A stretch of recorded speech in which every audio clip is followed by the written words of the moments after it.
Assalamualaikum warahmatullahi wabarakatuh. Alhamdulillah, syukurillah, kita bersyukur kepada Allah pada kesempatan pagi yang berbahagia ini kita dapat mengikuti perkuliahan lanjutan dari Fisika Matematika 2 setelah kita mengikuti semester pada minggu yang lalu. Pada kesempatan ini kita belajar tentang solusi deret dari persamaan diferensial, polinomial, genre, serta aturan Leibniz, serta materi-materi yang terkait yang dikemas dalam bab 4 Fisika Matematika 2 Yayan Batu Sangkar. Kita awali perkuliahan kita dengan membacakan Bismillahirrahmanirrahim. Mudah-mudahan Anda semuanya sehat walafiat, terhindar dari COVID-19 dan senantiasa berbahagia mengikuti pelajaran dengan sebaik-baiknya.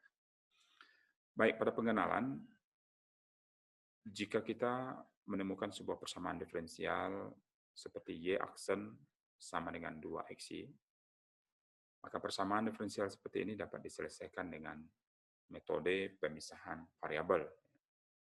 Maksudnya bagaimana? Ya, karena di sini ada Y aksen, di sini juga ada Y dalam bentuk tidak didiferensialkan, maka ini harus dipisahkan dahulu, sehingga kita bisa menentukan hasil daripada persamaan diferensial ini. Maka Y aksen itu sama dengan DY per DX, sama dengan 2XY. Maka kalau kita pindahkan Y yang ada di sebelah kanan ke sebelah kiri, dan DX kita pindahkan ke sebelah kanan, maka kita dapatkan DY per Y sama dengan 2X DX. Dari situ bisa dipahami ya. Maka apabila diintegralkan, DY per Y itu integralnya adalah ln Y. Maka 2X DX itu integralnya adalah X kuadrat. Ya, ini bisa dipahami. Ditambah dengan C, karena memang syarat batasnya tidak ditentukan pasti. Maka apabila ln Y sama dengan X kuadrat ditambah C, maka Y saja itu sama dengan E pangkat X kuadrat tambah C. Ini juga perlu diingat matematika dahulu ya. Kalau ln 3 sama dengan 7 misalnya, atau ln X sama dengan 7, maka 3 sama dengan E pangkat 7. Nah, seperti itu ya. Nah, ln X sama dengan 7 berarti X sama dengan E pangkat 7. Maka kalau E pangkat X kuadrat ditambah C ini diuraikan, ini sama dengan E pangkat C dikali dengan E pangkat X kuadrat. Karena bilang pokoknya sama, maka nanti pangkatnya dijumlahkan. Ya sama saja dengan yang sebelumnya. Maka E pangkat C ini adalah sebuah konstanta berpangkat dengan konstanta. Ini bisa kita lambangkan dengan konstanta baru, yaitu C double aksen E X kuadrat. Ya. Ini solusi sementara dari ini. Tentu ini sepertinya sangat mudah ya. Sangat mudah dan hanya berapa tahap ini? 1, 2, 3, 5. Dapat. Walaupun ditulis dalam satu baris. Ya. Tentu tidak akan seperti ini jika persamaan diferensial ini adalah semakin kompleks misalnya. Ada beberapa variabel Y misalnya di sebelah kanan ini yang nantinya polinomial genre. Tentu solusi ini menjadi sangat sukar diselesaikan dengan cara biasa.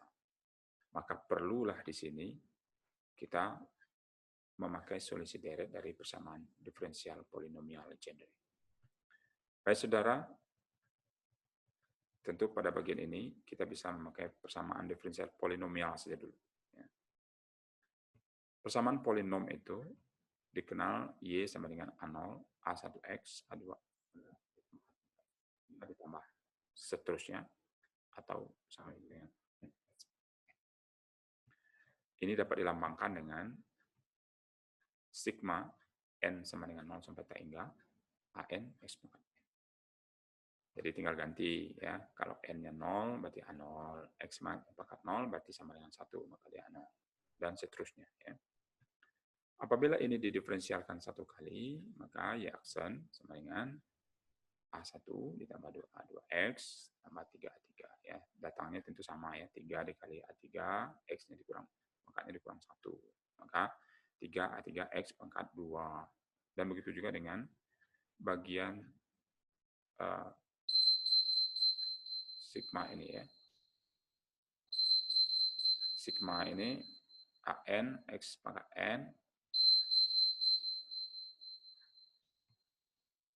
Ya, sebentar ya.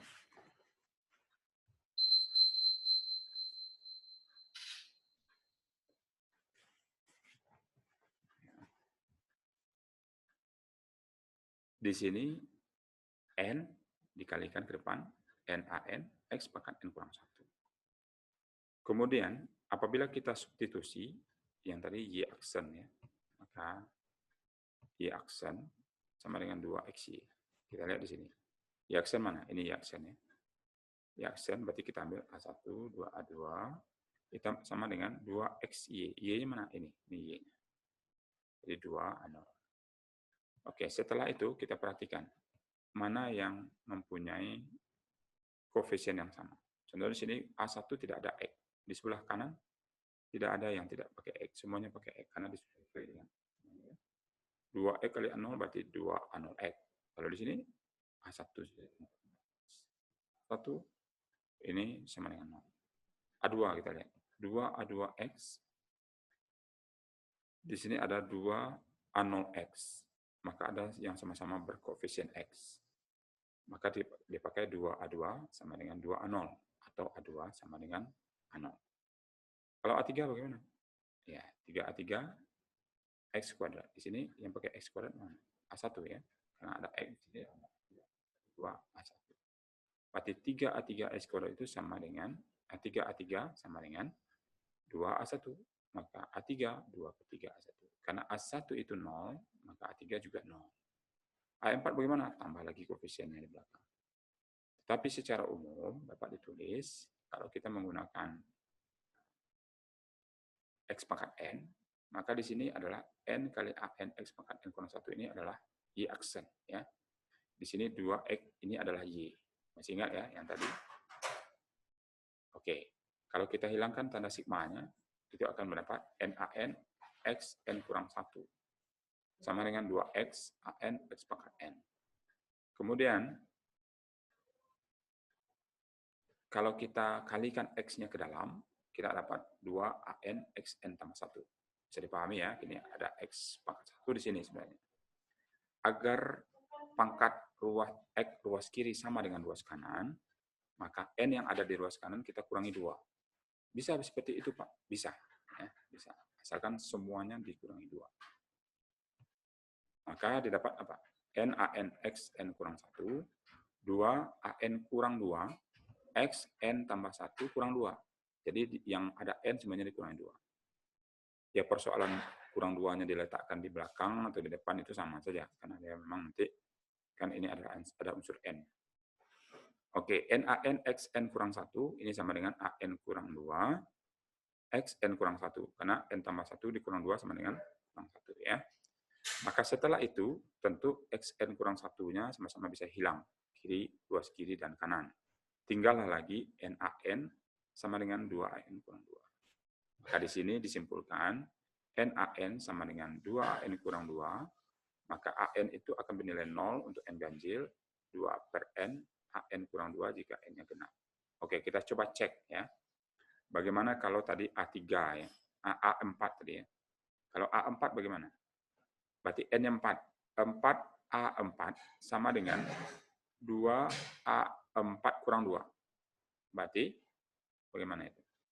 Ya, kalau coba ya. 4A4 ya. Ya. Misalnya kita buat seperti itulah dulu ya. 4A4. Kita buat seperti ini. Ini sama dengan berapa? Sama dengan 2A ya. 4 dikurang 2. Betul apa betul? Betul ya. Maka ini sama dengan apa? Berarti 4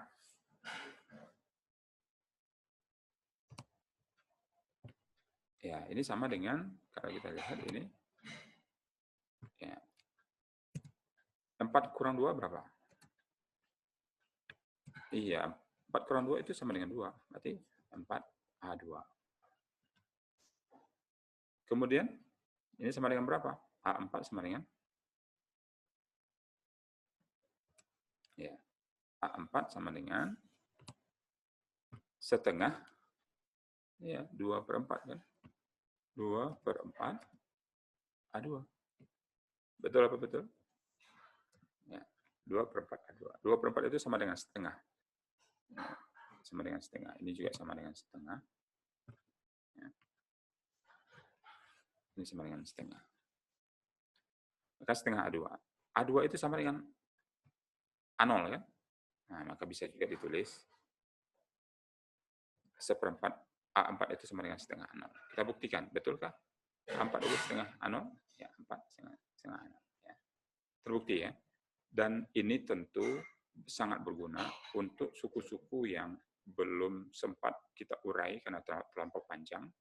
Maka cara rumus KN ini sangat efektif untuk mencari suku-suku lain yang belum kita dapatkan. Baik, saudara sekalian. Karena hanya deret N genap yang muncul, maka dapat ditulis N sama dengan 2M. Ya. Bisa juga seperti ini. Ya. Nah, tetapi ini adalah alternatif lain ya. Silahkan Anda buktikan nanti. Jika mana satu yang Anda paling mudah rasakan, itu silahkan. Ya. Kalau Anda rasa ini yang paling mudah, cukup sampai di sini saja. Anda langsung masukkan, disusun. Maka koefisien Y sebagai solusi dari Y itu dapat ditulis. Ya. Dapat ditulis. Lalu bagaimana Pak? Kok pakai Y pula Pak? Ya, karena berawal dari deret polinomial, maka hasil akhirnya itu adalah deret polinomial juga. KY sama dengan apa tadi? A0 tambah A1X tambah A2X kuadrat tambah A3X pangkat 3 ditambah terus N AN X pangkat N. Betul? Betul ya. Maka kita susun A0 apa nilainya? A0 pasti tidak 0. Karena A0 itu sama tadi dengan A2 kan? Kemudian sama dengan A4 juga. Maka A0 pasti tidak 0. Lalu kenapa di sini 0? Karena A1-nya nilainya 0. A1X maka 0. A2-nya berapa? A2 ini sama dengan A0, maka A0 X kuadrat. Nah, itu datangnya ya. Karena A2 itu dia mempunyai variabel X kuadrat. A3 kenapa 0? Karena A3 itu sama dengan 2/3 A1. Karena A1-nya 0, maka dia juga 0. Lalu A4 berapa nilainya? A4 itu sama dengan setengah A0 tadi kan? Maka setengah A0 X pangkat 4. Nah, seperti itu. Maka kalau kita susun, ini artinya A0, ya, sigma M sama dengan 0 sampai tak hingga, X pangkat 2M per M faktorial. Nah, ini dari mana pula datangnya? Ya. Ini dari ini. Andai kan kita masukkan, katakanlah, suku yang ke 0 misalnya.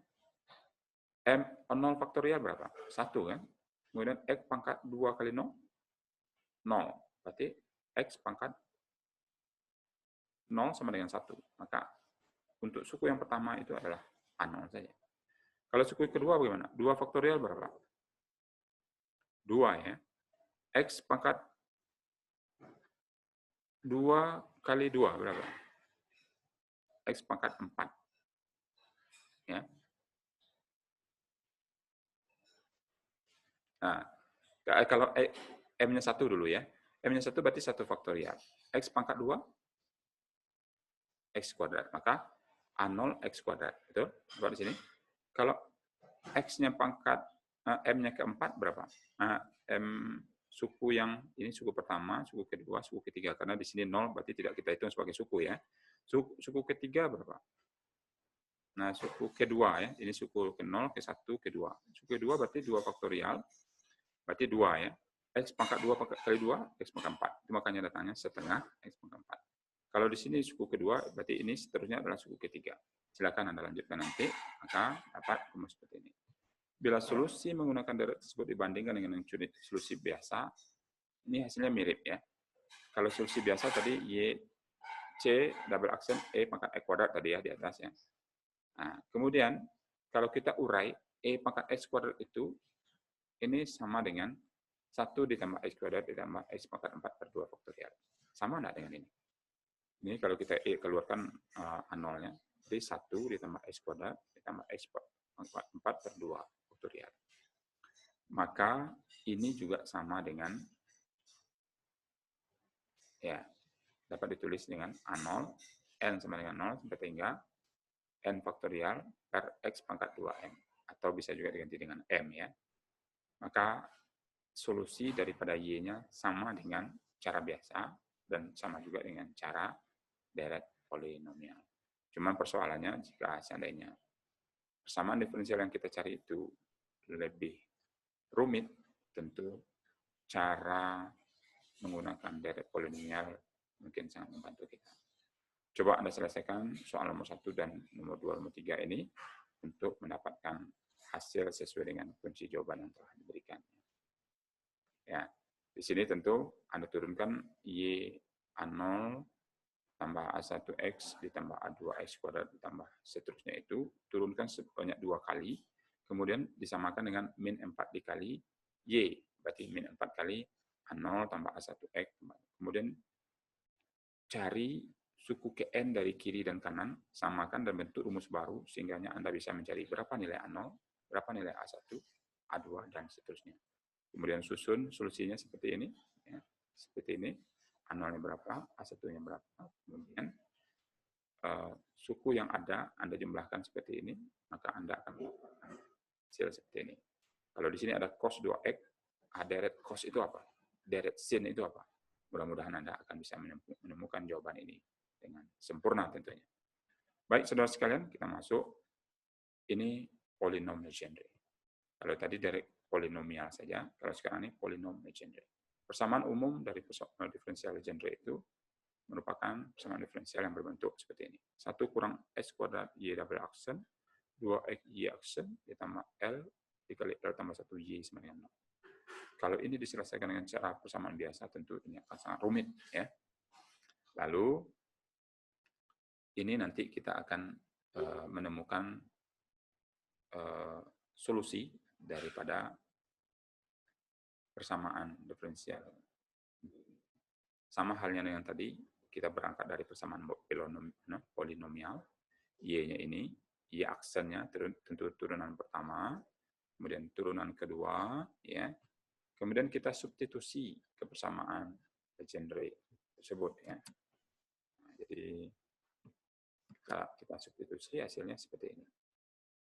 Jadi 1 dikurang X kuadrat Y double aksen, ya, kan tadi ada Y double aksen.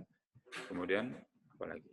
2XY, di sini ada 2XY, kan ini adalah Y aksen, ya, Y aksen semua. Ditambah L tambah L1, Y sama dengan 0. Lalu kalau seperti ini bagaimana? Ya, kita harus kelompokkan. Yang pakai ada nilai konstanta saja letak sini. Nah, di sini ada konstanta ya, 1 dikali 2A2, ya kan berarti 2A2. Ada lagi yang konstanta, L kali L tambah 1 kali A0. Nah, ini kan. Dan begitu seterusnya, yang ada unsur X, letak pula di X. Yang ada X kuadrat, ini tolong ada cek. Ini tolong ada cek juga, ya. Nah, maka ini adalah suku daripada Y aksennya, dari L double aksen. Ini dari min X kuadrat Y double aksen. Kenapa min ini? Ini kan yang satunya, ya. Ini 1, ini minnya, ya. Kalau ini kebetulan dia satu suku saja, berarti 2X Y aksen. Ini yang bagian Y saja. Setelah koefisien suku masing-masing suku pangkat X itu dijumlahkan, maka didapatkan 2A2 tambah ini sama dengan 0. Kenapa sama dengan 0? Ya, karena persamaan Legendre itu sama dengan 0, ya, sama dengan 0 di sini. Maka Anda ikuti terus semua, Anda akan mendapatkan konstanta A1-nya berapa, A2-nya, A3, A4. Oke. Sedangkan dari koefisien X pangkat N-nya diperoleh ini. Nah, Anda coba lakukan seperti apa yang saya lakukan di atas tadi. Bagaimana ini datangnya, Anda mudah-mudahan tentu sudah bisa mencarikan ini. Gunanya ini apa tadi? Untuk memudahkan kita mencari suku yang kesekian. Kalau ini tentu terlampau panjang. Ini baru sampai A4. A5-nya bagaimana? A6-nya bagaimana? A7-nya bagaimana? Tapi dengan ini tentu Anda bisa membuat lebih banyak. Tentu suku yang ini bagaimana? Apa fungsinya? Ya, setidaknya adalah untuk memastikan rumus Anda dengan suku K N ini adalah benar. Ya. Maka solusi akhir kita dapat Y itu sama dengan A0, A1 ya L tambah 1 per 2 faktorial. Ini silakan Anda buktikan ini ya. Tadi ada A2-nya berapa tadi? A2-nya ini L tambah 1 per 2 A0. Semuanya terhubung dengan A0 ya. Kalau A0 ini ke yang genap, A1 ke yang ganjil. Ini kebetulan saja ya, tidak selalu seperti itu. Oke, ini adalah solusi daripada Dirac-Legendre. Lalu dengan menggunakan solusi Dirac itu, kita akan mengenal nanti namanya polinom Legendre. Ya. Apa namanya? Polinom Legendre. Ya. Nah, polinom itu dilambangkan dengan PLX. Nah, misal, ya, berapakah polinom Legendre untuk L sama dengan 0 misalnya? Oke, kalau untuk L sama dengan 0, kita perhatikan di sini. Kalau L sama dengan 0, tentu 0 dikali 0 tambah 1 berapa? 0 ya. Kalau di sini 0 dikali 0 tambah 1, semuanya 0. Kalau di sini berapa? 0 kurang 1? Min 1 dikali 2. Di sini min 1 dikali 2 kali min 3 kali 4. Artinya, di suku A1 ini, hasilnya ini akan terus mempunyai nilai yang tentunya tidak hingga. Kenapa? Ini kalau kita teruskan titik-titik ini kan panjang nih. Akan punya nilai terus. Artinya secara sederhana kita simpulkan bahwa A1 ini memberikan nilai yang divergen. Nah, jadi itu istilahnya di sini ya, Anda baca di sini. Jadi ketika L itu sama dengan 0, maka suku A1X ini semuanya adalah divergen. Maka kita tidak perlu perhatikan ini. Karena dia tidak memberikan nilai yang pasti di sini ya. Yang pasti di mana? Di sini. 0. Maka tinggal lagi apa? A0 dikali 1. Semuanya belakangnya adalah 0. Maka ini konvergen di bagian A0. Maka itulah datangnya di sini ya. Untuk L sama dengan 0, maka Y sama dengan A0. Bisa dipahami? Maka berapakah nilai P0X itu? Ya, caranya gitu. Agar Y sama dengan 1, maka A0 sama dengan 1. Ya, kalau kita memisalkan, tadi nilainya L sama dengan 0, maka Y sama dengan A0. Maka agar Y sama dengan 1, maka A0 harus 1. Sehingga dinyatakan P0X itu sama dengan 1. Ya, P0X itu adalah 1. Oke, masih agak kurang paham. Kita lanjutkan. Untuk L sama dengan 1 misalnya. Kita masukkan di sini. L sama dengan 1, di sini 1 kali 2, 1 kali 2 kali min 1 kali 4, dan seterusnya. Kalau di sini, 1 dikurang 1, 0. Sudah 0 di sini. Di sini, 0. Gimana lagi? Berarti di sini memberikan hasil yang divergen, di sini konvergen. Karena di sini semua sukunya 0 di belakang, kecuali X. Maka Y sama dengan A1X. Nah, coba dilihat di sini. Untuk L sama dengan 1, diperoleh Y sama dengan A1X. Karena untuk suku A0-nya dia divergen, maka kita tidak pakai yang divergen, kita pakai yang konvergen saja. Maka sama dengan tadi, berapakah P1X agar Y sama dengan 1, untuk X sama dengan 1, maka artinya A1 sama dengan 1. Coba, ini 1 sama dengan A1 dikali 1. Maka A1 juga sama dengan 1. Sehingga dinyatakan P1X itu sama dengan X. Kok beda? Kenapa tidak 1? Ya karena di sini A1-nya adalah 1. Maka A1 dikali X berapa? 1. A1 dikali X sama dengan X. Maka itulah dasarnya kenapa P1X itu adalah X. Lalu untuk lebih memantapkan, coba L sama dengan 2. Diperoleh berapa? Kalau L sama dengan 2, pasti di suku ini tidak 0. Tetapi di sini sudah 0. Kalau bagaimana kalau yang di bawah? L kurang 2 berarti 2 dikurang 1. 1. Artinya selalu punya nilai di sini. Maka dia di sini divergen lagi. Dia konvergen di sini. Konvergen ini artinya dia mempunyai nilai tertentu sampai koefisien X kuadrat. Di sini dia sudah 0. Maka Y-nya berapa? A1 ya A0 dikurang 1 kali 3X kuadrat. Kenapa 3? Kita masukkan L-nya 2. 2 kali 2 tambah 1. Ya. 2 kali 2 tambah 1 berapa? 3 ya. Kemudian per 2. 2 per 2 habis, maka 3x kuadrat. Maka itu datangnya 1 dikurang 3x kuadrat. 0 kali 1 kurang. Maka sama juga, jika Y sama dengan 1, untuk X sama dengan 1, maka artinya A0-nya sama dengan min setengah. Coba, ini 1 kurang 3 berapa? 2, min 2 ya. Maka 1 sama dengan A0 kali min 2. Maka A0 sama dengan min setengah. Sehingga dapat ditulis, Y sama dengan min setengah kali 1 dikurang 3x kuadrat. Sama dengan setengah kali 3x kuadrat kurang 1. Oke, dengan cara yang sama, sudah ada 3 contoh Anda lakukan untuk P3X, P4X, dan seterusnya. Oke, ini sebagai acuan, Anda bisa lihat perhatikan ini, P5, P6, P7, P8. Selamat mencoba tentunya. Ya. Baik, saudara sekalian, kita lanjut ke bagian yang ketiga, yaitu aturan Leibniz dalam mendiferensialkan suatu fungsi. Kalau ini, kita perhatikan kalau seandainya diferensial ke-9 dari dx pangkat 9x sin x ini, maka dapat ditulis seperti ini ya. X d9 dx9 sin x. Ya. Kemudian 9 ddx dari x, kemudian sin x-nya sudah 8 lagi ya. Jadi artinya di sininya baru mulai naik, di sini sudah turun gitu ya. Kemudian 9 kali 8 per 2 faktorial d kuadrat dx kuadrat x, ini d7. Tambah seterusnya.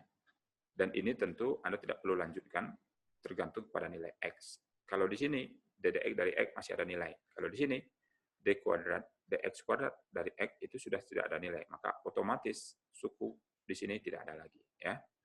Itu yang perlu diperhatikan ya. Maka kalau seandainya kita buat dalam sebuah konsep binomial, ini namanya A tambah B pangkat 9 ini sama dengan, ya kalau kita buat ada pangkat seperti ini, maka ini sama dengan A0, B pangkat 9, dan seterusnya. Anda bisa buktikan nanti untuk pangkat 2. A0 berapa jadinya? A pangkat 0, B pangkat 2 ya. B kuadrat berarti ya. Ditambah 2 AB pangkat 2 kurang 1 ya. Berarti 2AB ya. Kemudian berapa lagi? 2 kali 1 per 2 A kuadrat ya. Maka terbukti nanti ya. Kalau untuk A tambah B pangkat 9-nya begini. Sehingga fungsi di atas mempunyai solusi seperti ini. Berapa turunan pertama? Nah, di sini kan ada X sin X. Berarti turunan 9 kali pada sin X. Turunan pertamanya berapa? Sin, cos, kemudian cos, min, sin. Nah, ini Anda tulis dulu. Jadi nanti bisa dilihat kalau untuk turun sekian kali, 10 kali misalnya, atau per 2 kali misalnya, Anda bisa melihat ada pergantian positif dan negatifnya. Ini silahkan dengan teori Anda, bagaimana bisa menentukan turunan yang banyak seperti ini. Maka 9 dari X dapatnya adalah 9 saja lagi kan, 9 kali 1. Turunan ini banyak 8 kali. Maka didapatkan X cos X ditambah 9 sin X. Tentu untuk turunan yang jauh lebih banyak, ini akan menjadi tugas Anda untuk membuktikan bagian jawaban yang sudah diberikan. Terakhir, kita masuk rumusan Roth request. Polinom Legendre yang sudah kita selesaikan di bagian nomor 2 tadi, ini dapat diperoleh menggunakan rumus Roth request. Ya. Contohnya PLX, ya. Polinom X itu sama dengan 1 per 2 pangkat L faktorial, DL, DXL, daripada X kuadrat dikurang 1 pangkat L. Misal kita cari L2, berarti P2X-nya berapa? 1 per 2 pangkat 2, 2 faktorial, turunan 2 kali daripada X kuadrat kurang 1 pangkat 2. Oke, kita perhatikan. P2X sama dengan 1/8. Datangnya 1/8 di mana? Coba. 1 per 2 pangkat 2 berapa? 4. Kali 2, 8. Itu makanya 1/8 ya. Kemudian, ini dikuadratkan berarti X pangkat 4 dikurang 2X kuadrat ditambah 1. Maka P2X itu sama dengan 1/8. Turunan pertamanya berapa? 4X pangkat 3 ya. turunan sekali lagi, berarti 12X kuadrat kurang 4. Sama dengan setengah, ini kalau kita keluarkan angka 4-nya ini berarti 4 per 8 setengah. Kemudian kalau ini dikeluarkan 4 berarti 3X kuadrat kurang 1. Terbukti ya. Dengan cara yang sama tentu Anda buktikan juga P0X, P1X, P3X. Kalau demikian tentu Anda berpikir, kenapa Anda rumus ini saja Pak? Ya, rumus ini tentu lahir juga dari formula yang panjang tadi tentunya. Di rote request ini menentukan rumus ini. Nanti boleh jadi dalam ujian Bapak tidak menyuruh Anda memakai ini, tapi setidaknya Anda mengerti bagaimana Anda bisa membuktikan nilai polinom P0X, P1X, P2X, dan sampai seterusnya. Demikian saudara, pelajaran kita dalam bab ini.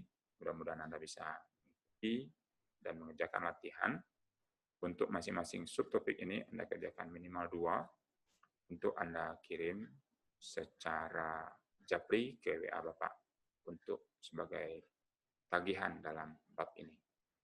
Selamat mengikuti dan mengerjakan tugas-tugas yang diberikan. Kita akhiri perkuliahan ini dengan membacakan Alhamdulillahirabbil alamin. Assalamualaikum warahmatullahi wabarakatuh.